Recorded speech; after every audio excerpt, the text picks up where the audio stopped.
Ciao e bentornati sul mio canale The Sedri Lab.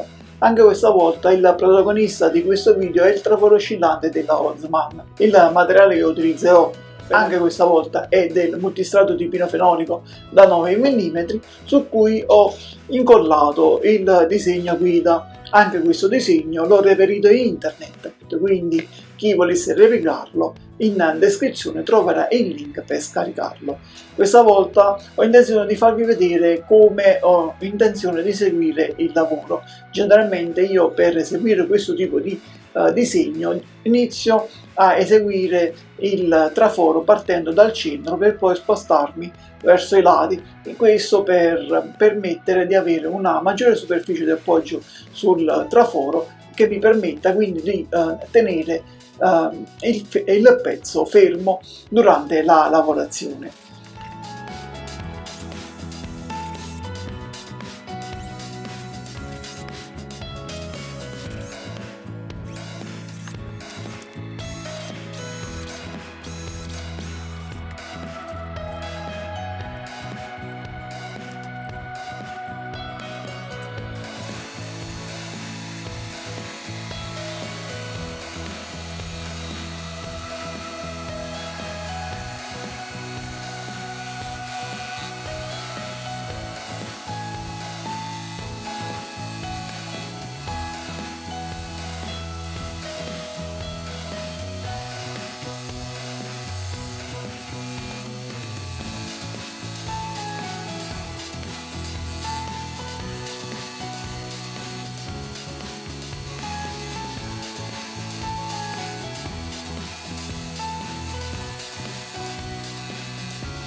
E comunque devo dire che il risultato finale è stato molto soddisfacente. Le solite raccomandazioni del caso: se ti va commenta, condividi, ma soprattutto iscriviti e non ti dimenticare di spuntare la campanellina per ricevere sempre gli aggiornamenti sui futuri video e o recensioni. Non mi resta che ringraziarti per la visione di questo video, rinviarti a venerdì prossimo e augurarti un buon fine settimana. Ciao!